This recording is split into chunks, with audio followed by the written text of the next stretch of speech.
you have asked a very good question. Internal and external audit. The most important word is audit. In our language, regarding payroll management, an audit is like trying to verify.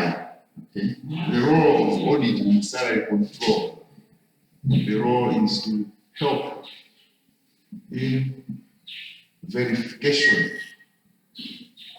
of salary documents, salary stroke payment documents. Okay. This is a very good question that you have asked. Because it has reminded me of something. When we talk of internal audit, this one is an employee.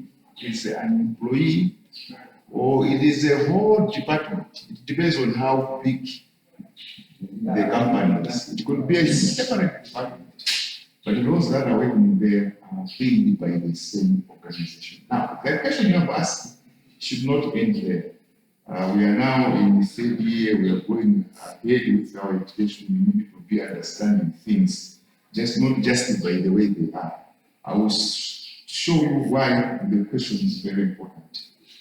Because we also have to look at how effective is an internal audit. That's why our question is genuine and it has landed me. You see, sometimes it is difficult to control when you are also part of the system. So your question is very good. It's not a simple question, it's a good question. Because what I will be asking you at the third year or fourth year will be how practical can an internal audit check? Because they are also the people that have been paid by the same organization. How do they check their own pay? Because you in human resources will also be preparing pay for the auditors in the internal department. So, and it is true, you find that in some organizations, the internal auditors are the ones that are also not following the procedure. They claim allowances, okay, which they did not use. We had cases where I was, because it actually was a whole department, because my organization was very big and it had so many branches. One of the branches was Agricultural Trading Company, ADC. Now, ADC has shops in Titipa, all the way to Downs in Java. And you have shops in Shehu, so many, about 21 shops. Now, the internal audit was helping me, was helping our department. We want to pay these people, so they would have a program, which I must approve. So they will come to me, we want to travel to Jijiva, we will go to Jijiva, they will come, we will go to ATC, then we saw ATC, come by Gasung, we will say, I think that's good. But you find that they have been given allowances, they don't go. They're still around. You ask, gentlemen, I thought you said you were supposed to be legitimate. I know we had transport problems, but they have already spent their allowances. So the question you have asked to say, what is the difference between internal audit and external audit? The answer should go beyond that. It's not just that the internal audit, but I find this arrangement to be not very strong. Because these are also people that are working within the organization. They can jump certain documents just to say maybe they affect them. We had the in charge there was the internal audit manager, and he had 6 people who were called internal audit assistants. He was the manager, and then 6 internal audit assistants. So there could be certain documents when you check. So it's does this tell us? Don't 100% rely on the internal auditors. Another problem is when people are working together. Remember the subject here, organizational behavior. When people are working together, they develop relationships. They become friends. For example, even up to now, the internal audit manager and myself are good friends. We became friends when we were working together. Even when I meet him, because unfortunately the whole department was removed because the company was going through problems. So the whole internal audit was removed. They are only having external auditors that come once annually. So the question you have asked is very good. Now, when people are working together, their behavior, the way they relate to each other, they become friends. Sometimes they also make enemies. Yeah? So even if you see, I always give that example. If it was not that I am a friend of the internal audit manager, the mistake I had made by letting people get paid for 3 months when they were at home, it was a serious offense. They should have asked me to pay back the money. But he was a friend. So he just came in because now the finance reported to say, no, we have paid by mistake people that are off season for 3 months. And the human resources manager is not advised us. So this guy, he just came to know what happened. I know it was a mistake, I know it happens. First of all. So the effectiveness of this one, that's one. Now, what about the external auditors? External auditors, these are hired. They are hired auditors. In Malawi, we have got, they are hired auditors. That's why they're external. In Malawi, the famous ones, very expensive, Deloitte and Touch, okay? AGM Global, Graham Carr. These are some of the famous international or well-known auditors.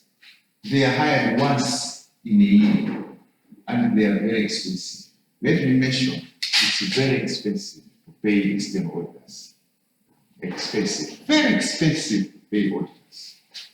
Very expensive. It's not cheap. You are talking of so many millions. So you hire them, maybe they will look at the size of the organization and say, we'll do our job within 2 weeks.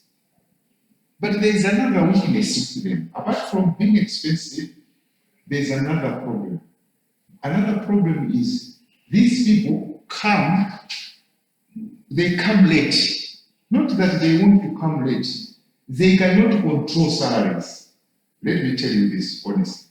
They cannot control salaries. Don't rely on them. Because what they will do is, normally these auditors maybe they are invited to come in August or September or October as you are going towards the end of the year. So look at this. January, February, March, April, May, June, July, August, September, October, November. Now you hire them in November. What are they going to do? They will look at what you have already paid here. What if you paid them wrong? Useless. They are doing history. This is history. What if they discover that in February you paid high? What if they will just tell you? So, okay, we have gone through all the documents and you have discovered that in February you paid 10 people that are not there. But this payment has already been done. The mistake has already been done. So what they come is to do history. And to me, they are not very effective. I cannot rely on them. They will come in November. They will not look at what you will pay next year. They will look at what you have already paid from January to. So they will do that analysis. They remember what we mentioned about expense trade lines, one of the controls. And that's what they will do. So they will be interested. So one of the measures they will take is they will be interested. What was the salary bill in January? Maybe it was 5 million. What about in February? Maybe it was 5 million. What about in March? It was 5 million. What about in April? It came to 6.5 million. What about in May? It came to 10 million. So they will do an analysis. But as I've said, these expenses have already been paid up. And they are coming in November. So the question you have asked is very important. The difference is the internals are part of the staff. And they also audit their own pay because they are also paid, which may be what we call conflict of interest. Secondly, because they are part of the system, they make friends. They also make enemies. I remember the auditors I had, they always go rush to change to audit. So they say, but we have a lot of ADC shops. They would say after 2 weeks, okay, they write something, you want to travel, you want to transfer, go to fuel and the accommodation and allowances. We'll stay there for 3 days. Another month, we want to go to. So I said, gentlemen, why do you always go to JDC? It was because one of the auditors was not in a good relationship with the shop supervisor, Amadan. Now it was like out of Shidani, he wanted to make sure that one day she find he has made a mistake. So internal audit is weak as well. It would have been good if it was able to work independently. You can look at internal audit in the same way some of the departments of government are failing work. How can I check you when you are the one who is paying? Think of the Anti-Corruption Bureau, for example. The Anti-Corruption Bureau is a government department, it's a government institution. Those people there are employed and paid. Now it becomes difficult for them to do certain things because that's their employment. Very difficult. So, and there are so many things. The internal audit is not only looking at salaries, it is also looking at all payments that have to be made. There is the issue of pension, and most organizations are not paying or remitting pension money, and yet there is an internal. They cannot buy it because they are also part of the system. You should be following the events that are taking place regarding pension. The parliament, the president has agreed that any employer who does not, because what happens is when you are working, your pension will be like this. From your pay, 5% will be deducted at the end of the month. And 10% it will be the employer. So I'm not very good at figures. Let's say you are getting 500,000 per month.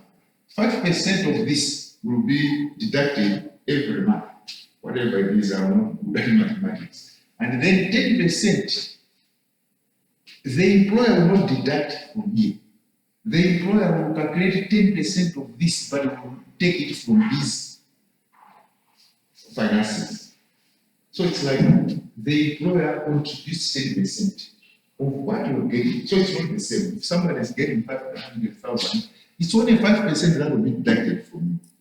But the employer will pay 10% of this. Okay, so a total of 15% will go towards your pension. The idea is when you reach 60 years, this 15% plus bonuses will be paid to you as a pension. Now, I want to show you that the internal audit is not important. Now, in many organizations, many companies, they will deduct 5% from you.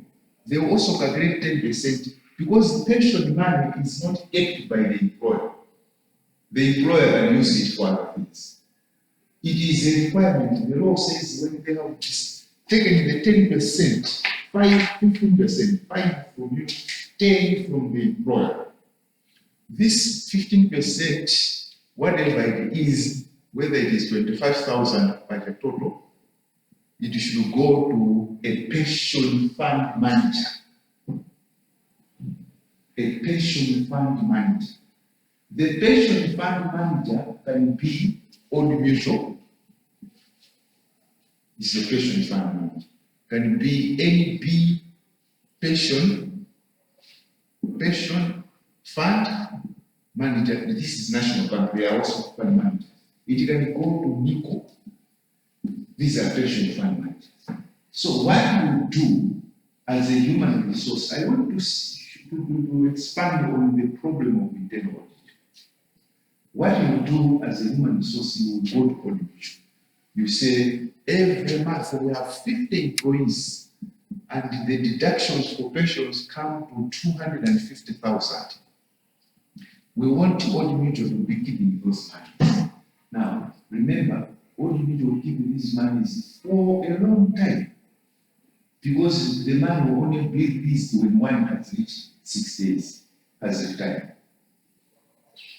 If you see that particularly in Kenya, Nairobi has got very high stairs building or skyscrapers.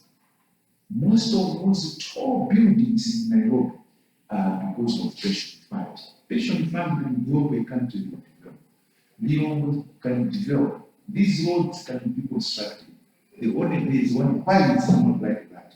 Because now what happens is, now if you think your company is sending 250,000 on you say, okay, give us a list of your employees and their ages. So they'll start calculating, okay, the 50 employees, the one who's going to retire first, only maybe 2 people, they will retire in the next 10 years. Others will retire, young people like you 60 years, who may retire like 40 something, or 20 something, 6 years will come. So this money every month you deduct, and it's not only you, another company, so they get billions every month, which they will only use, and not all the people will retire at one point. So they start lending the money to other contractors. Of course, they will build interest, because at the time you'll be getting location, will be interest, because they will use the money. And in Nairobi, Kenya, they are using that money to lend to like people so that they develop buildings, skyscrapers, they construct roads, and they get interest. When they get the interest, they share the interest to your employees. So the fund is growing, the interest is growing, because the money will not be withdrawn at the same time. It will take time to withdraw the money.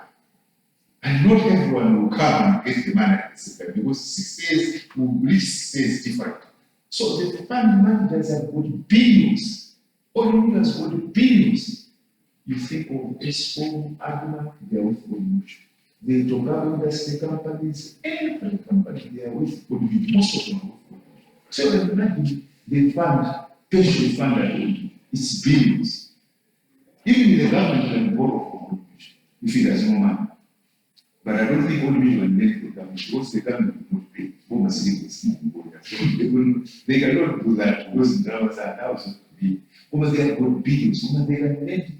And in a city council, up to the market, the American sent us to America, and goes to the roundabout of Const Street.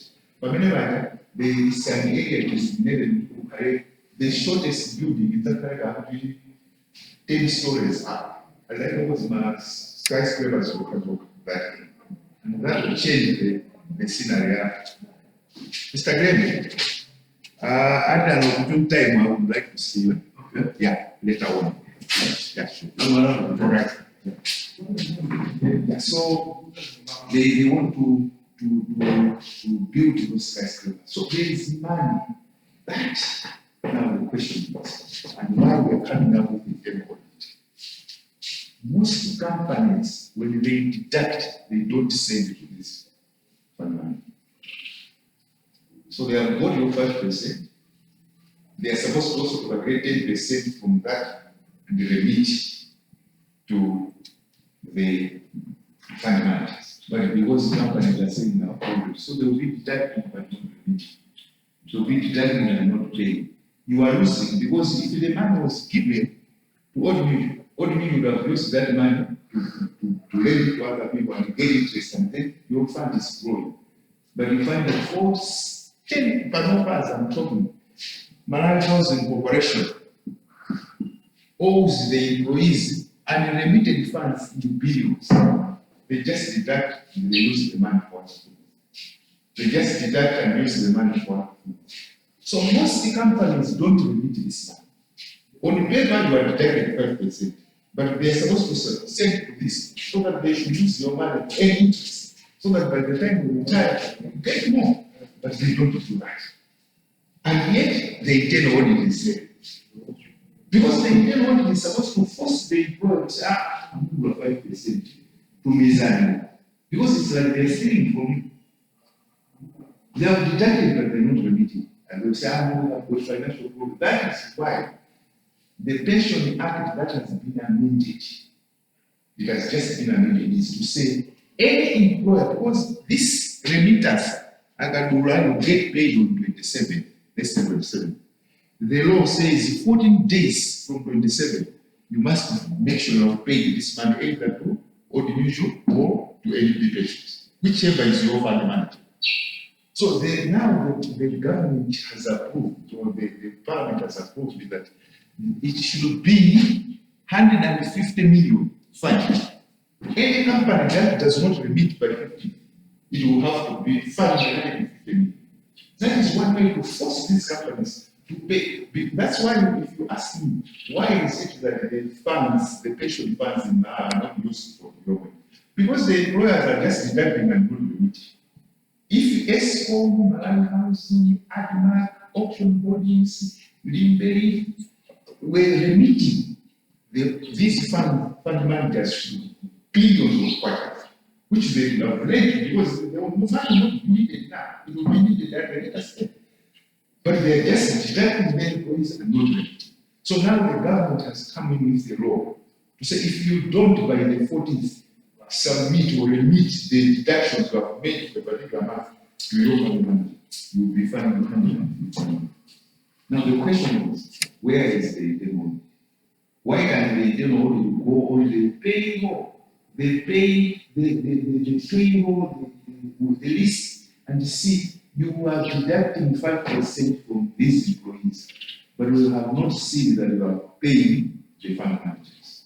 That's why I'm saying the weakness of the internal audit is that they are also part of the employees. They are also part of the employees of that organization. When I was retired, I had one of my neighbors, I got it through FDH Bank.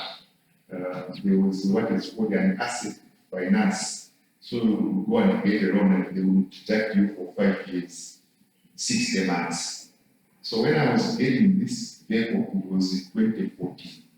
My calculation was I will retire in 2020. So 5 years from 2014, by the time I retire, I will have completed paying for the vehicle FDH. Now that is what is called employer guaranteed loan.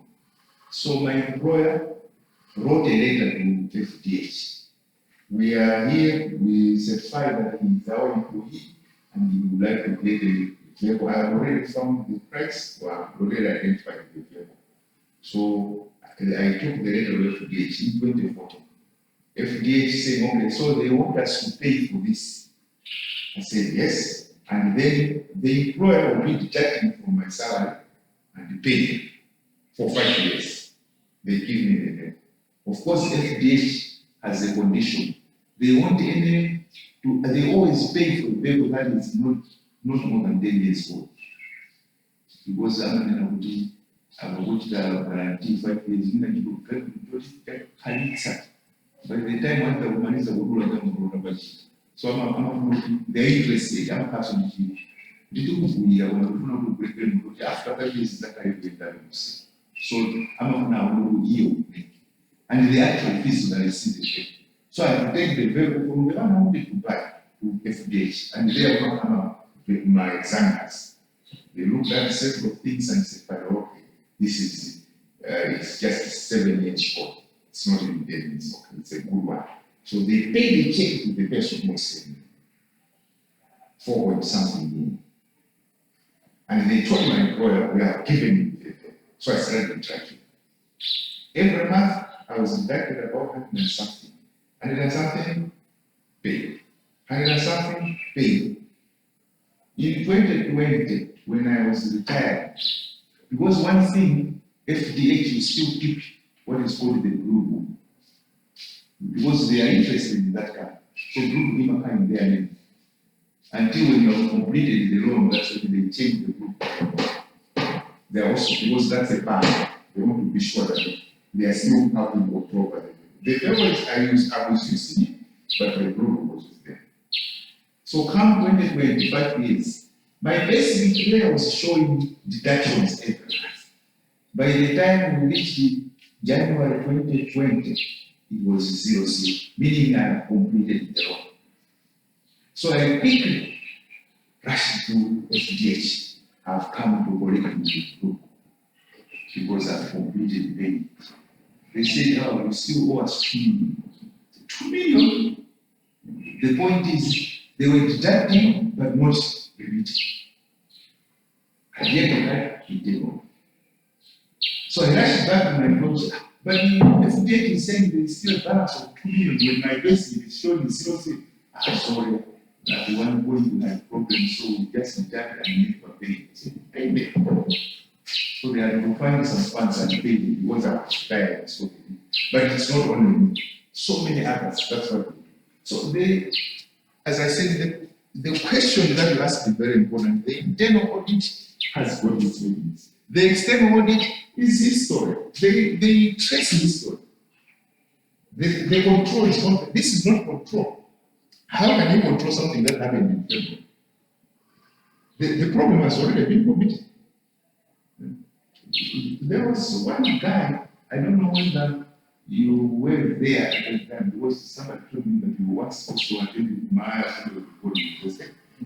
There was my in-law actually, who married my sister, the last born in our family. He was fired, and this is exactly the problem of internal audit and external auditors. I also started noticing something about his lifestyle. He was near, he was a cashier or an account assistant, and unusual. The good thing is, possibly because he was sent to the certain months. I think he was handling my fees and students. Because I don't know whether he had access to the bank, or whatever. Because when you had waited for 2-3 months, you go and visit him at his house. I noticed completely so many development. He had bought a plot, and then he was building a house, a big one. Even lifestyle of the Babagate, I noticed that something must be happening. And I was, being a human resource in the medical aspect, I would think this is wrong. Something, he's doing something cheap. Okay. Oh, again, like that. I'm doing that when it was like it was a cashier something. Then on, Chinazambo was so Lumba, you can't be seen because the children are free. And they tell you after I get that, it's a million or 2 million cash. And spending it without even thinking about what it's doing. Drama is like that. Now the question is, by the time they discover, they have already done a lot of them, and you might not have a lot of money. And the only good thing is because the was centers of God, son it's around such. But by that time, they had a car, they also had built a house. The only thing that changed now after being fired is lifestyle readiness.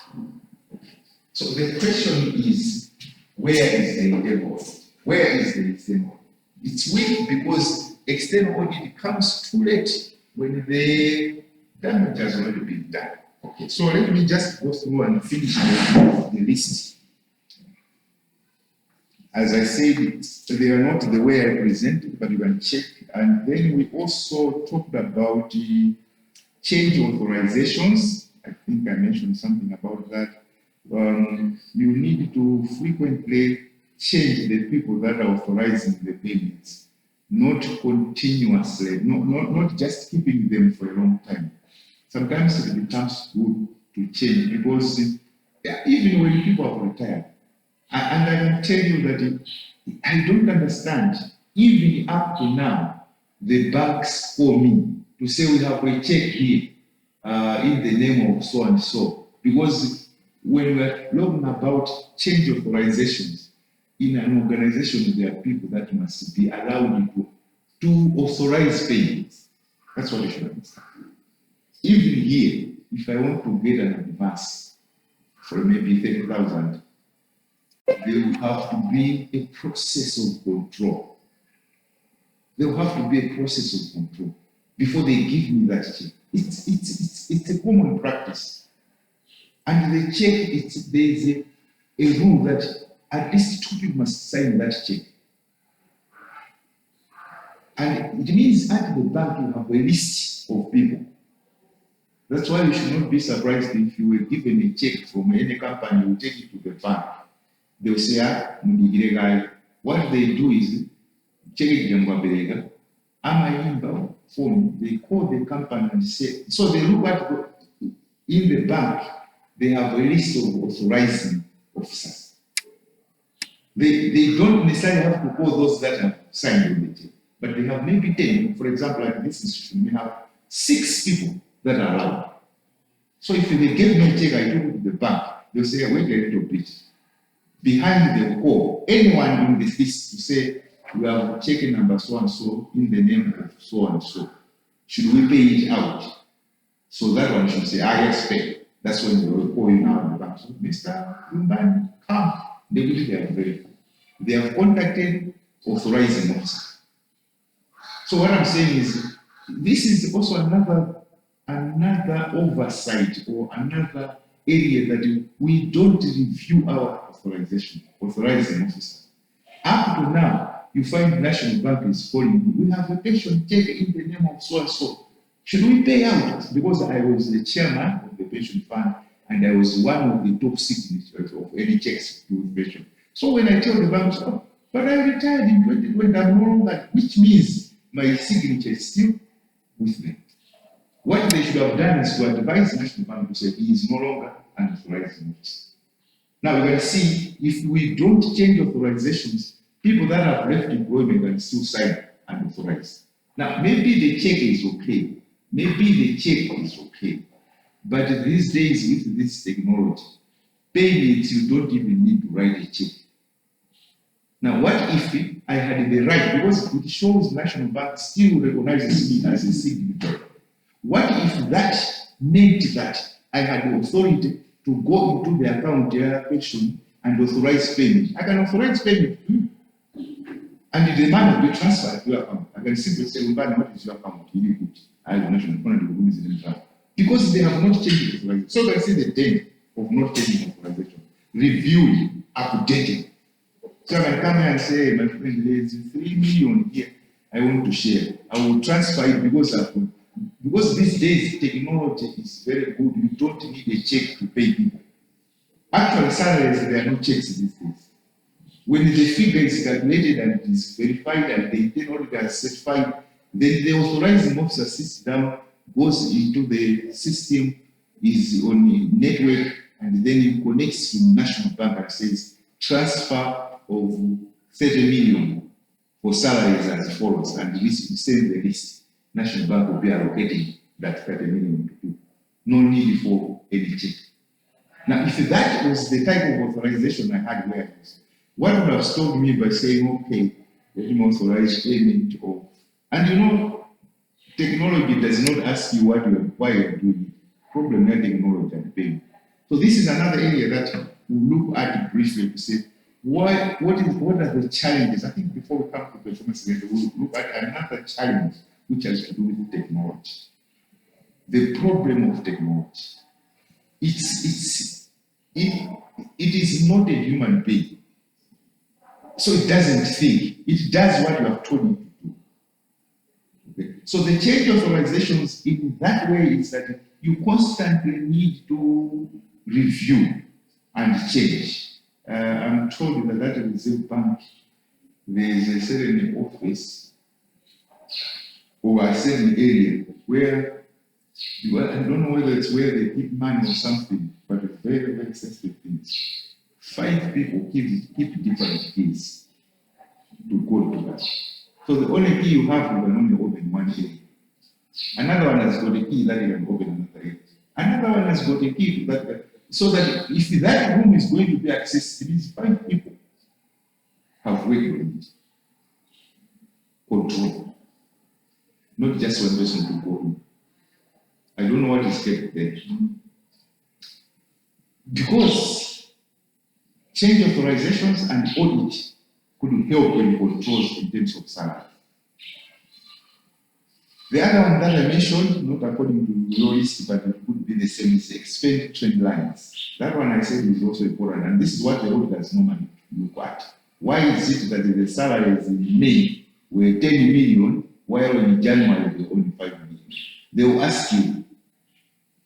The auditors will always be on you. They will say, okay, you have 20 people working for you, okay. Can you have the personal file for John Peel? Can you also have a personal file for Elizabeth? So my auditors are Kagabira and external. They don't have been in the office here in the resource. They are aware that my personal file are Don't think things are what they want is they want to do what we are doing. After the checking, if these people are physically present at work, and also if what they are being paid is what you agree to be paid. Because it's supposed to take a bit. That's why if somebody is promoted, you need to quickly write a letter, put a copy in this file to say from this month your salary will be so much. Because assuming you can earn 100,000, then you have increased the salary to 150,000. Then that person will say, okay. The auditors will say, that will be payroll, so you 150 for Mr. John. But minimum file of 100,000. And you say, yeah, he was promoted to show your yes, so human resource and the payroll management, they are just like that. They are just like that. So this, but why is it that because the auditors want documents, they don't want stories from you. So even if it is right that you promoted it, but if there is no letter, then you say, then they'll say somebody is being paid 50,000 more than what is in this file. That's what happens. So extended trend lines. I don't know whether I mentioned this, but I don't remember. Restrict access to records. Did we mention that? No. That's another salary control. Restrict access to records.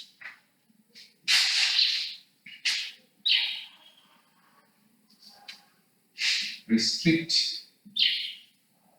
access to records. Restrict access to records. This is another salary control measure. Restrict access to records. Why is it important? What is to restrict? It means don't allow everyone to have control or access to the records. What you need to do is the following.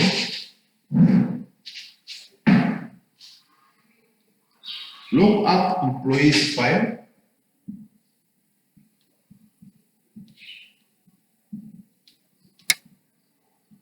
Files.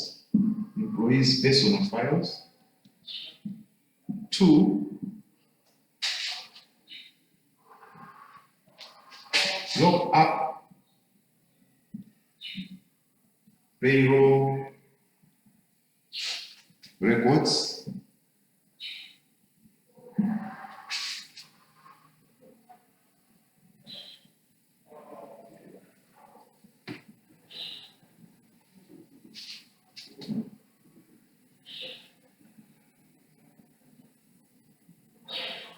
To prevent, this will be done to prevent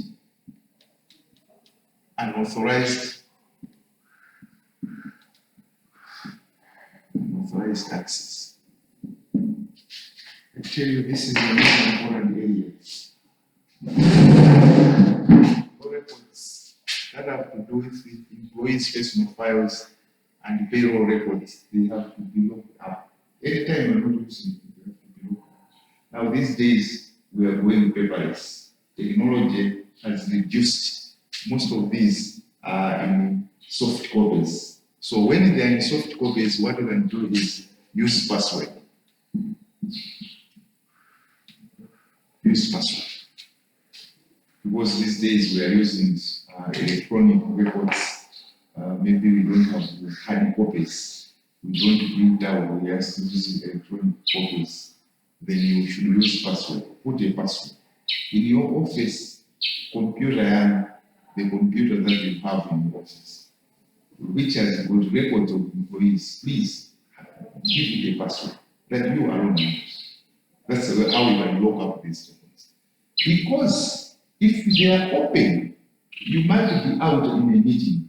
A very clever messenger who knows that will come on your laptop, open, and then increase something. He will look at an employee, John P, and mistakenly say instead of 100,000, let me add 2 zeros, it becomes 1 million. So he can go and enter and change. You may not be aware. Come the end of the month, the finance pays that 1 million. By the time you realize you are paying 1 million instead of 100,000, people are paying them. That's why it is important that these records, because these days you don't need to have files like that in Payroll. Technology has eased up things. If it is computerized record keeping system, then use the password. And don't share that password. It's like a bank card. It's like anything. Don't share that password with them. It's like Airtel money or bank. You have a password. So keep this under your control. So that's why I'm saying restrict access to records. Only a few privileged and authorized and allowed authorized people can have access to those records. For example, my boss can have access to my laptop, particularly in these records. And in case I'm sick or I've been sent somewhere for 2 weeks, and people will not wait to get paid when I come. So maybe it's only those that are allowed can have access. So my boss can come in and not even come to my office, but through his computer, he can go into my system and then prepare salary. That's what we need to do. So there was this one, which I did not mention as a salary control. Please use password, prevent unauthorized users. This can damage your thing. They can do anything to people's salaries. They come in, okay, this month, this one, 5,000, 50,000, I'll put 500,000. The computer will accept anything, as long as somebody has got access to your system. That's what will happen. Then, so this will prevent unauthorized changes, because people will make changes. This will prevent unauthorized changes to the records. This will prevent unauthorized changes to the records. The other thing, I don't know whether I mentioned, as a salary control system, it is separation of duties. Separation of duties. I mentioned that one. Yeah, separation of duties is when you need to know who is doing what at a particular time. Who is allowed to do this at a particular time. So you have separation of duties. Have one person to prepare the payroll, another one to authorize it, and another to create payments. And this is what happens like in government. They try, although people will collude in doing so. Of course, this reduces the risk of fraud. So you because you are, but some people are people. Organizational behavior is teaching us a lot of things. Even if they want, so you might have the cashier, and you might have the accounts assistant, and you may have the accountant, and you have the human resources manager out of this. So if you want to make payment, the cashier can write a voucher, which gives details of what you want to pay.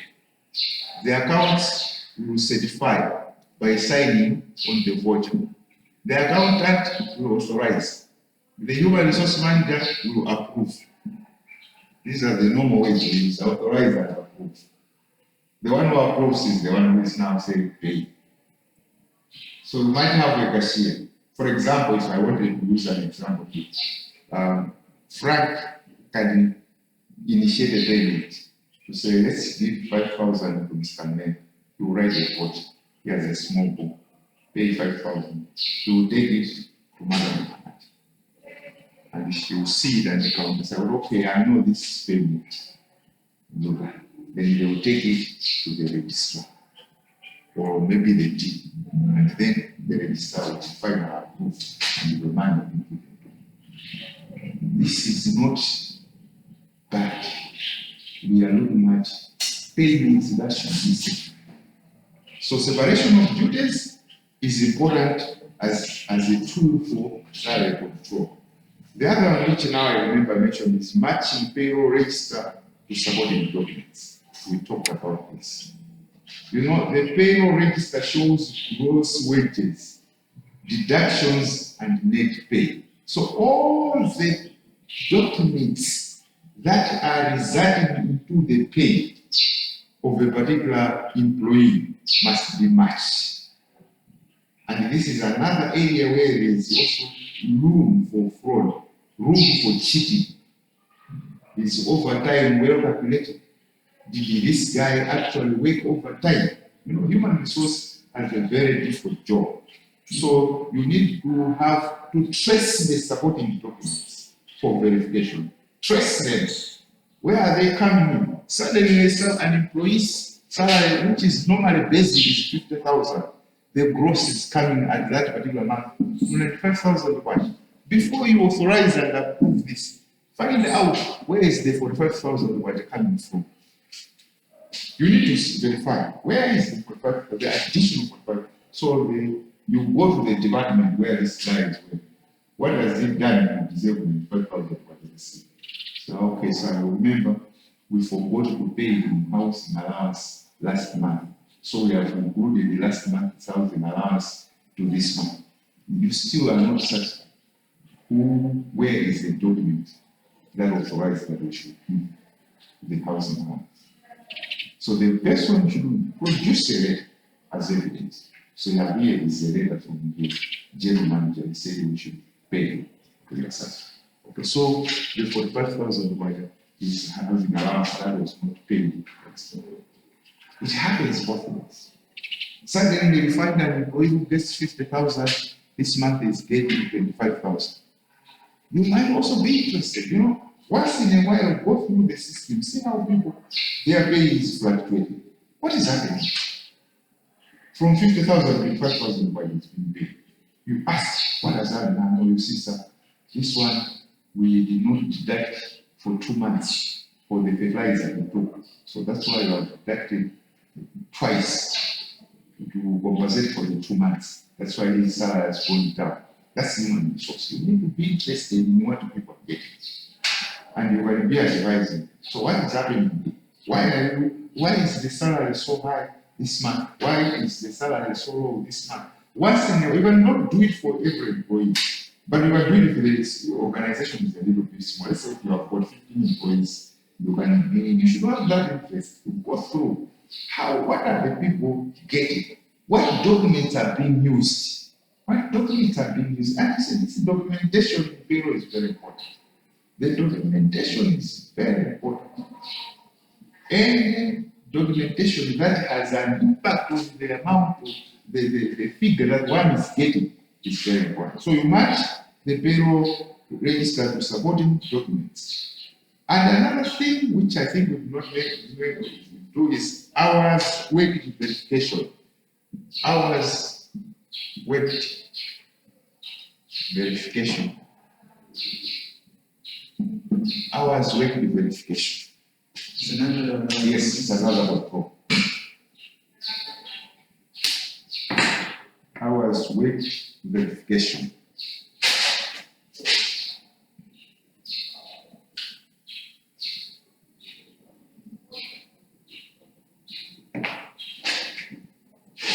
Hours worked verification. Supervisor should always approve hours worked. To always approve hours worked by employees. Supervisor should always approve hours worked by employees. To prevent employees from charging more time than they actually worked. Okay, to prevent employees from being paid for hours not worked. I think this is where we have another problem. And that's why we are now transitioning, or we are moving to performance-related pay. And it's not an easy thing. Performance-related pay. That's what we'll be looking at. Performance-related pay. We have to try to verify the hours worked And the supervisor is the one we rely on because he's the one who has to approve hours worked by employees. He's the one who has to approve hours worked by employees to prevent cheating where employees are claiming why it is not, why they should get that.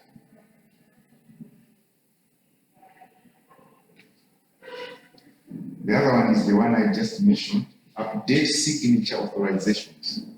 Okay. Constantly update, regularly update signature authorizations.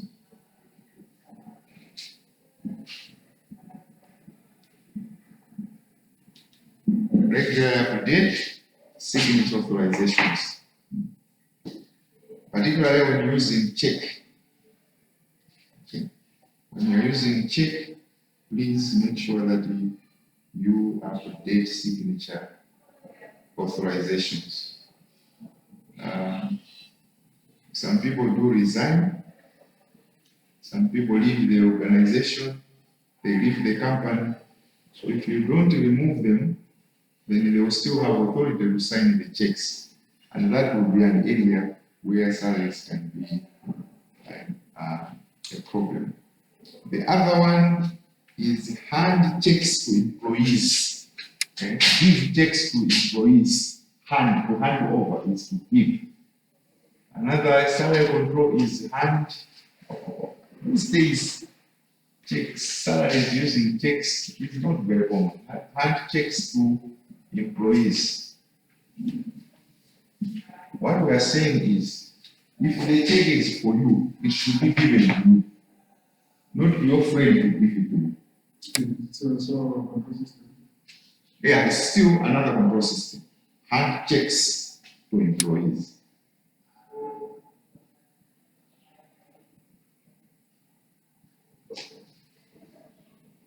This avoids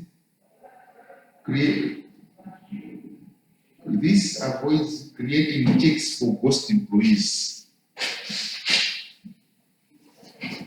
Avoids creating checks for ghost employees. So hand checks to employees, the owners of the check, if you are still using check payment. There was a time. The reason is when you hand checks to the one who is the owner of that check, you avoid creating checks that are for ghost employees, because you can create so many checks and yet the people are not there. So somebody will just collect them and then cash them.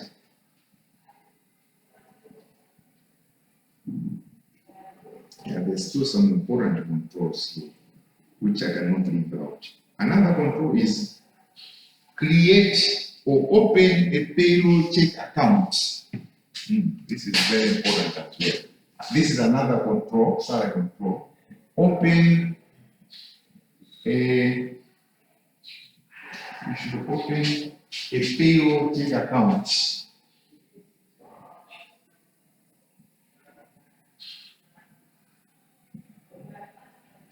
Open a payroll check account. What does this mean?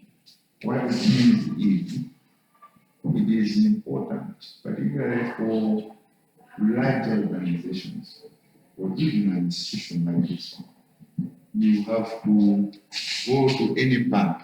It will be National Bank, it will be Standard Bank, or any bank. Apply for a check account or an account simply for salaries. This will help you trace that this payment will salary. Because payments are of different types. They pay for the purchase of these dresses. They pay for electricity. They pay for the water we use. They pay for maintenance work that is taking place here. Now, and they also pay salaries to those people, those of us that are working for this institution. Now, if the payments are going into the same account, you will not know whether this pay was a salary or this pay was for maintenance. So that's why some organizations, and this is very good, they go to the bank and create. That's why even when you check it says Adama salaries account. So that check will be drawn from the funds that are in the salary account. So it is good because now it will be easy to trace that this payment was a salary. This payment, if it is not a salary pay, it will go into a different account. So you will have a general account. This is the ABC company, and it will have a salaries account. So when I am paid my salary, they will deduct from the 5 million that is there. So if I'm paid 135,000, they will deduct 135,000 from here. The bank will deduct from the salaries account. But if you have sold the maize, yes, I have sold the maize to ABC account, they will take from what is the 4 million that is here. So if the maize was like 200,000, they will deduct 200,000 from there. So you can see the exact separation. So all payments that have to do with salaries will be deducted. Now it will be very easy to see how much you are paying your people. But if you just have a general account, salaries is drawn from here, payment of maize is drawn from there, then there is confusion, you'll be confused. So it's good to recommend that you should create a payroll account from which salaries are drawn. That's what happens. And sometimes it helps because let's say this is February and today is 20, and you are about to pay 6 million to employees. We have calculated, and you find in the bank the balance as of today is 2.5 million. You say, if we 6 million will not have enough. So you might say to yourself, before we pay these people, let's see where we can get money so that we can make sure that the 6 million is accommodated in the salary. So that's one good thing about this. You may say, okay, no, the general account has 20 million. So let's transfer 5 million to make 6 million so that when we pay the salaries, they should be drawn from the same salary. It's possible. So it's possible, it's good to create that. That marks the end of the controls on salaries. And now I will shift to what we want to start or introduce, and that is a performance-related pay. Performance-related pay. Let's get the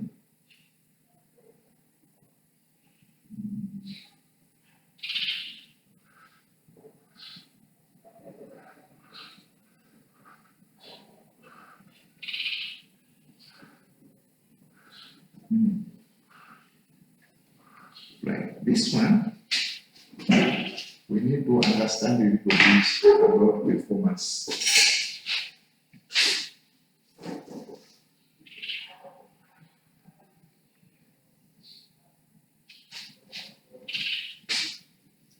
We need to understand a little bit about performance.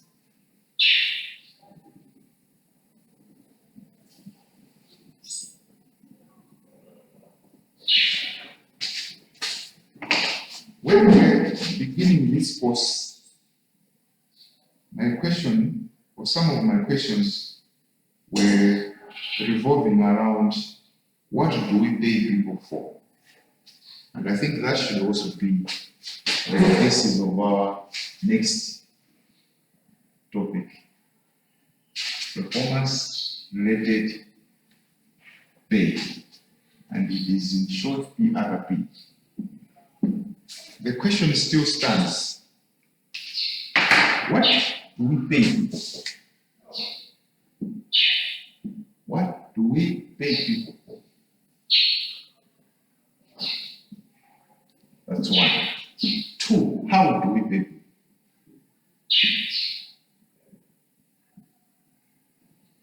And three, when do we pay people? When do we pay salaries? What do we pay people for? Or make it more professional, what do we pay employees for? Yeah, let's use employees. What do we pay employees for? How do we pay employees? And when do we pay employees? These three questions are very good. These three questions are key where now we are directing our course. What do we pay employees for? That's the first question. Somebody will say we pay them for the work they are doing. Well and good.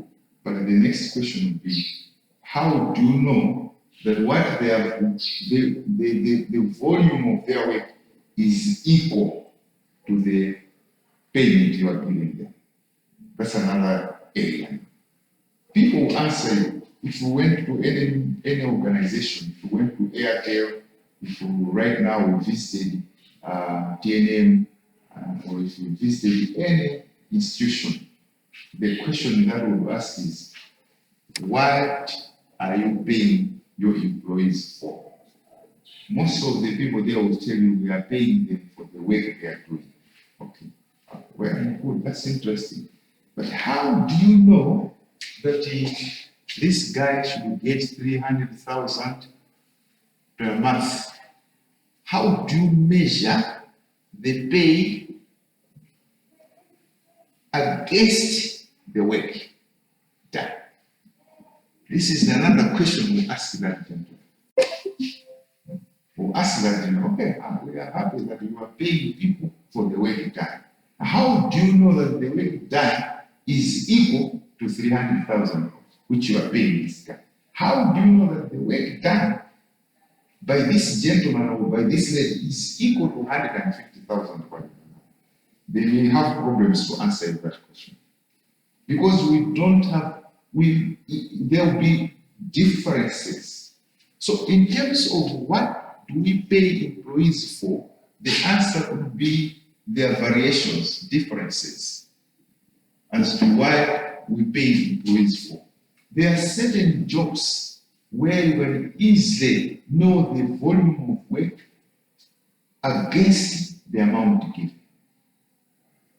If you employ a laptop repairer or a computer repairer at this institution to be working in the library, it is very easy to pay that person because you can set standards to say for any computer repair you get 50,000.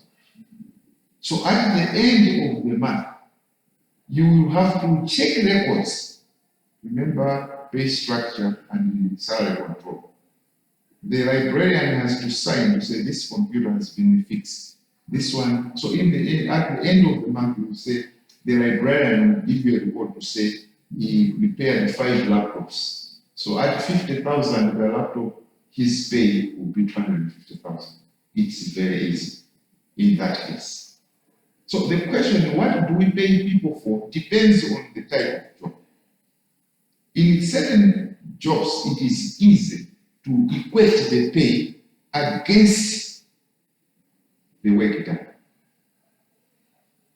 But the other question is this: what do we pay a watchman for? It will not be as easy as the computer repair.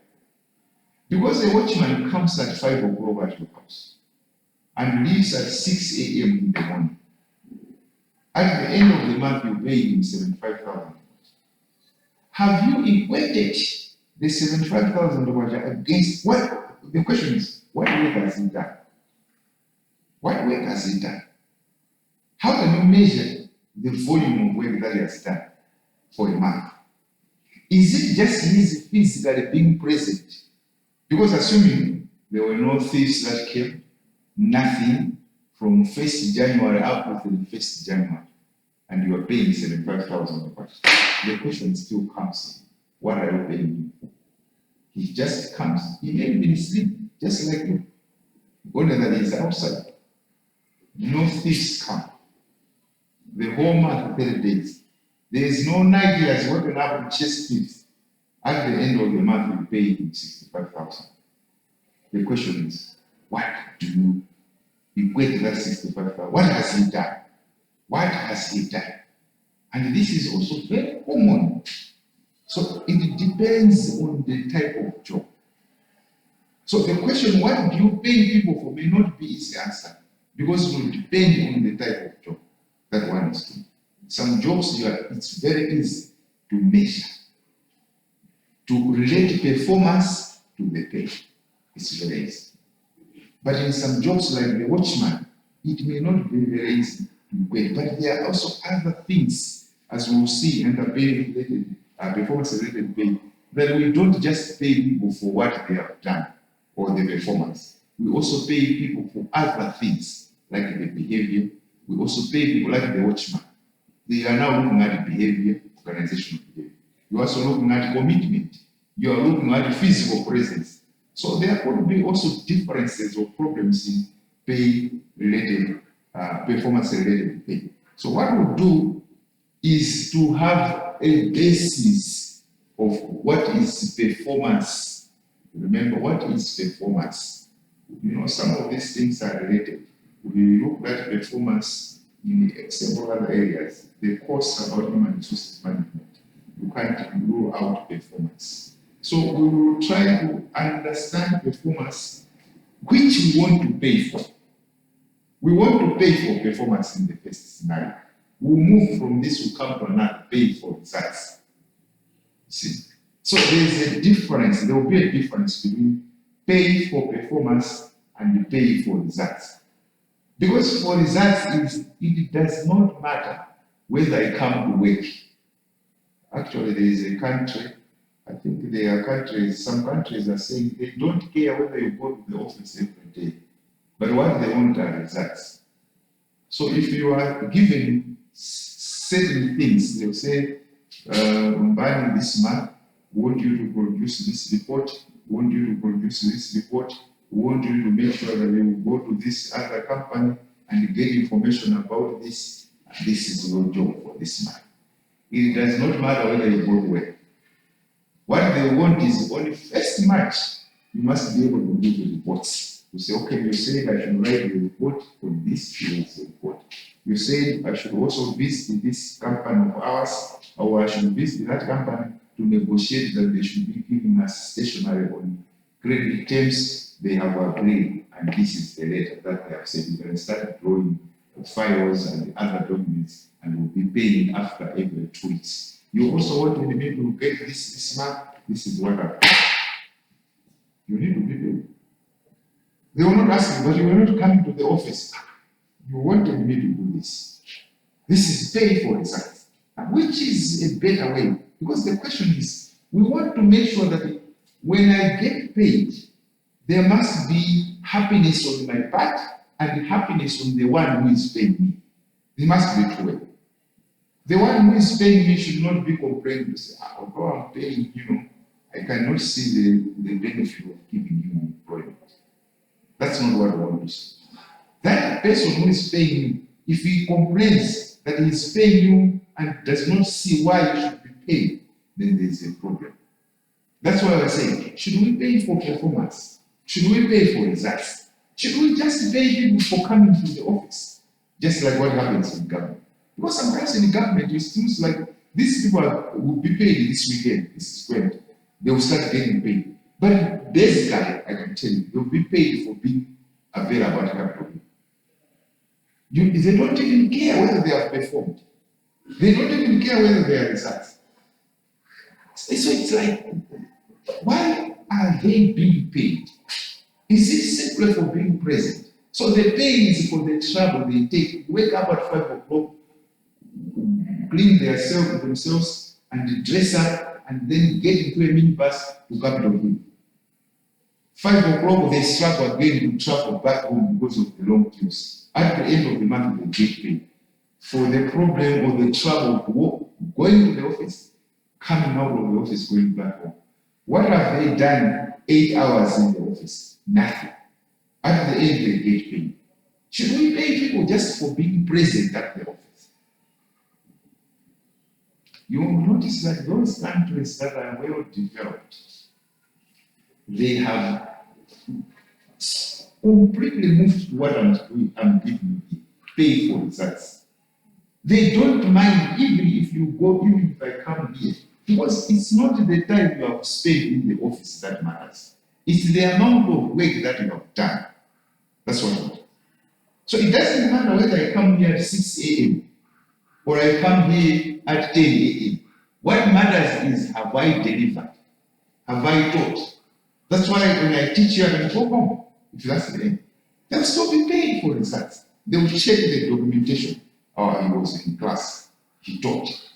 Nobody signed. Pay for results. Why don't you see?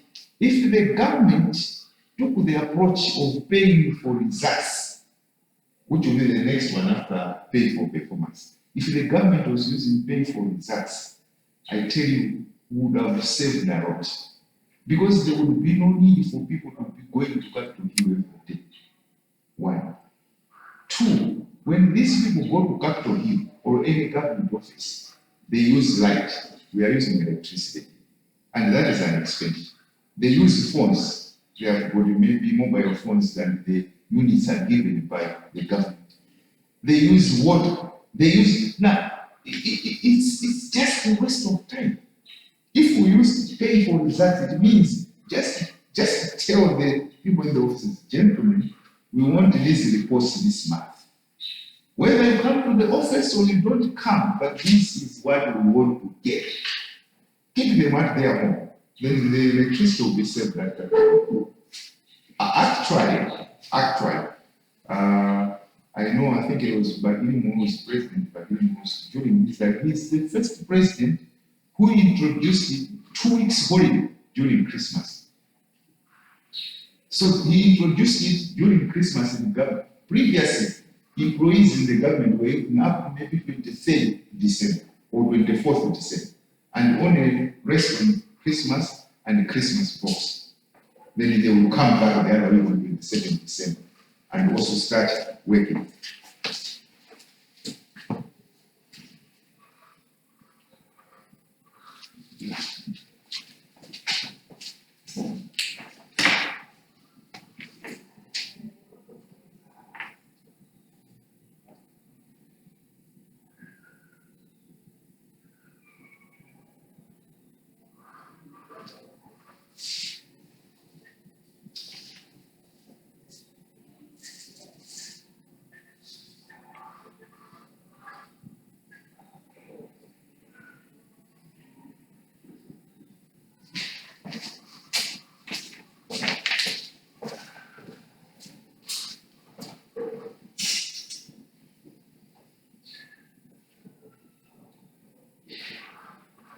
Right, so it's a very interesting area whether people should spend 8 hours in the offices and do nothing and waste the resources in the office, or they should produce the results.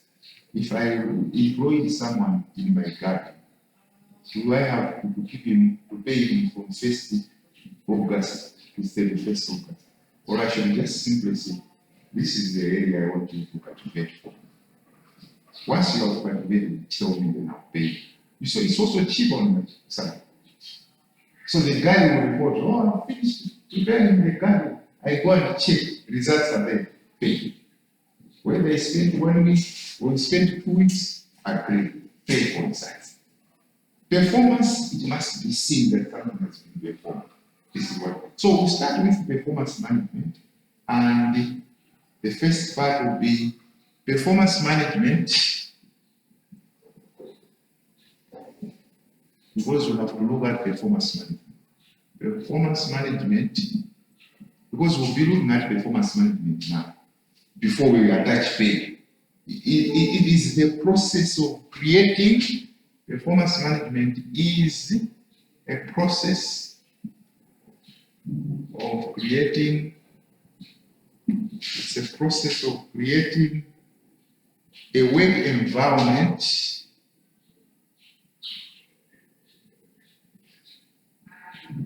the process of creating a work environment or setting in which people or employees are enabled, in which employees are enabled, which employees are enabled to perform to the best of their abilities. Perform to the best of their abilities. It's a process of creating a work environment or setting in which employees are enabled to perform to the best of their abilities.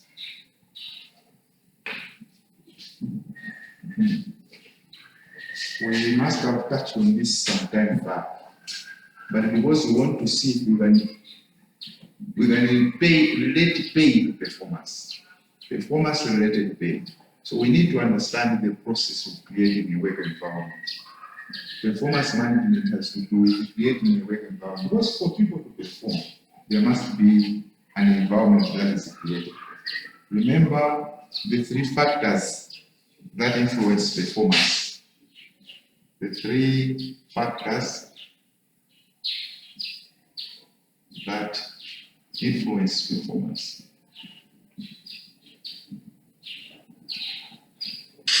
The three factors that influence performance would be the three factors that influence performance. What makes you perform? What can make you perform? There are three factors. The first factor is what I've always called ability. You can only perform when you have the ability to perform. You can only perform when you have the ability to perform. And where does ability come from? The ability to perform comes from the technical skills that you have. Okay. The technical skills that you have. You also look at the interpersonal skills. That's the organizational behavior issues now. Interpersonal skills. Performance is a combination. You are trying to create a work environment or setting in which employees are enabled to perform to the best of their abilities. Why are we starting from there? We are starting, yes. Interpersonal skills has to do with the openness that we looked at in organizational behavior and the extroversion. Openness and extroversion. How you relate with other people. Remember in organizational behavior, we looked at those two, the 5 big personality traits. So interpersonal skills is the need to realize that alone you cannot do things in an environment, in a workplace. You rely on other people. So it depends also on your behavior. It depends on your personality. As we are seeing in organizational behavior, some of us are not, don't have those interpersonal skills. Interpersonal skills is how easy you get along with others. I'm going to some of these andalians, and they are always around. We see them in the office. They are very good. Very good. Just andalians. And we remember those and we cannot force people to get correctly wrong. We can advise, we can cancel, but it is not very easy to totally change those personality traits. So we also look at it that it's part of performance. Because if you have good interpersonal skills, it means you'll be able to get your way through. I tell you, those that are gifted with the openness and the extraversion traits, they easily get promoted. They easily get connections. They are just maybe 6 months old at the office. But they already are known by everyone. Remember, openness and extroversion, these are people who want to be known that they are present somewhere. So there is a goodness about that. I'm a kind of my bosses. Sometimes the madam will do at the end of the day is being promoted. The reason when he is out of work, they chat, they make friends, and they get back to work, they are good friends. They get promoted. That's part of openness. You just work. From work, you go home, you don't meet other people. Ross. Flexibility, openness. You miss a lot of things. So sometimes you need to relate well with the people. That's the interpersonal skill that I'm talking about. It can help you to perform. When he goes there, he's good, he goes to this boss, he can say this, he can meet this one. He is very free everywhere. He's well known. There's some of these people with these traits in there. So those people have the upper hand, they have an advantage because their interpersonal skills are high, and therefore their performance is enhanced. So apart from ability, technical skill, you also need to have interpersonal skills. The other one that you also I can add is for ability is communication skills. Communication skills. Why are we doing this? We are doing this because we want to see if we can pay people based on performance. So we have to understand what performance is. And we have to look at what are the factors that influence performance. The first one is that ability. You need to have the technical or educational skills. You need to have your degree in human resource management. A doctor has to have a degree in medicine. So yourself, you have a degree in human resources. Someone from who comes to University of Health Sciences has a degree in medicine. We both employ you at 100%. That is the starting point of ability. So you be a human resources manager, or human resources director for the hospital, he will be the medical director at the same hospital. Two people. But the organizational behavior will tell us that two people cannot behave in the same way. You will be two different people. Now, as you start work, you find that within 2 months, the doctor is sent to South Africa for a course. You are still there. He might have connections. He might have better interpersonal skills. Or opposite. Most of these doctors you have, they are good here, but not good at this. That's why you see sometimes when you go into a doctor's office, you find the way he has handled you is not even good. You go to someone like a medical assistant, he's good at communication skills. And these people come in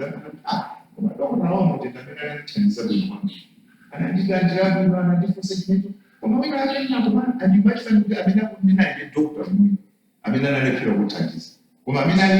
Is. So performance is a factor of ability. Because you can't declare when you cannot do it. Because you don't have interpersonal and communication skills. Because you find college of medicine, 7 years, doctor so and so. You go into his room with consultation, you may have to their hand, I see the and then Magans out to them, and you go out with a completely disappointed. Because ability is a combination of qualification and technical skills, commercial skills, interpersonal and communication skills. A medical assistant, what can I 2 years in my college of health science? Just 2 years. Oh, you go into this consultation room, how do you know? I'm going away. How can you cheat over the back? I don't say. I didn't want to do son of Monday, but son of whatever. Because friendliness, communication skills. So you go out. I know for so much for I know you don't want to tell someone. You see, I know you don't want to tell us. That's what happens, and that's what we are talking about. So the next thing, the next factor that influences performance is the environment.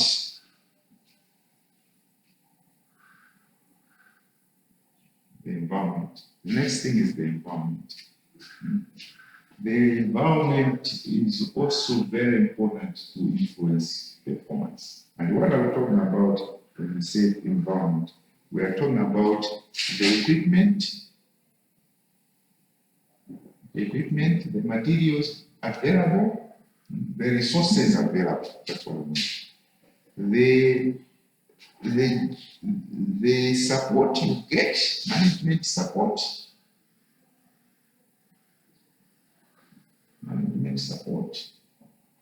but it's part of the environment.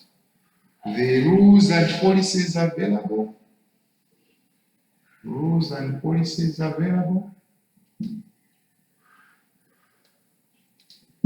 they form the environment.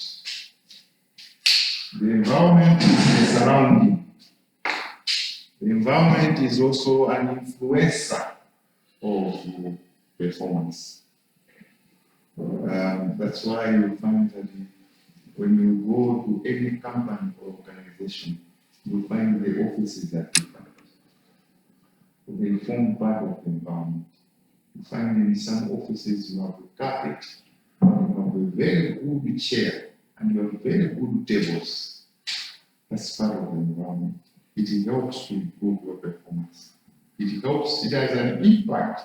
It is an influence, it is an influencer of your performance. So the environment assists in terms of the equipment, the materials. What will happen if you just ask somebody to come here and give that desk and say, this is your place, you'll be working from there. You have so many questions. So I'll be spending the whole day in this small desk, maybe it's the accountant or it's the market manager. No, the environment also helps, but also the management support. It forms part of the environment. People who are working needs to be supported by their managers, because that creates a good environment for them to perform. If the managers are there just to point at their mistakes, you should not have done this. What you invested? Manager, environment performance will be affected. You also want to see performance related pay. So we have to understand some factors about performance. Sometimes people don't perform. That's why they see bills are cheap. Your manager will be in a day. We are doing the ukangojera kuchiro 2 minutes without hearing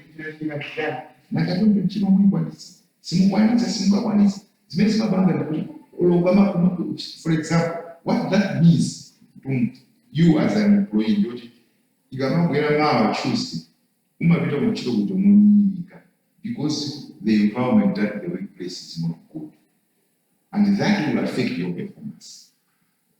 But let's say your manager is supporting you. Every morning he goes to your office, mambo yako community.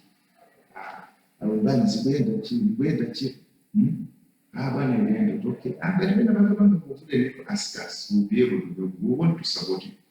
To in 5 years time, you should become the director of human resources in this whole company. Musateba human resources man, we want you to be the director. So please meet us and then discuss. And that is an enabler. It makes you say, so they want me to grow, they are ready to support me. That's part of the environment. Commercial rules and conditions. What are the conditions of service? The conditions form part of the environment. You look at the conditions, they say, okay, for 2 years, companies will support you because of college, you have a master's, and the company will pay for master's. These are the conditions. They form part of the environment, and they help in motivation. In performance. Then the third one, which we'll end up with for today, it's just an introduction to performance related day, is motivation. That's the last one. The 3 factors. I've talked about ability, environment, and motivation. Okay. This has to do with career ambition. Motivation has to do with career ambition. Motivation has to do with career ambition. It has to do with career ambition. It has to do with expectations. Expectations. And it has to do with the satisfaction, job satisfaction. Singled out these three. Motivation has to do with career ambition. It has to do with the expectations and the job satisfaction. It has to do with career ambition, expectation, and job satisfaction. These three are very important. And they help in motivation. Motivation will, you see a future that will enable you to perform. When you want to reach anything to grow, I can grow with it. There is profit to grow. And my expectations are to perform. So, Tikamapanga performance related pay, we should have in mind this. Does the person have the ability? Is he qualified? Does he have the interpersonal skills? Is he good at communication? 2, are we providing him a good environment for him to perform? 3, what about his motivation? Does he see a future working with us? Is there a future for this young man? These are the things that we do. So we will end there for today because we will have when we meet again just now, I will go into details about how we can equate performance to pay.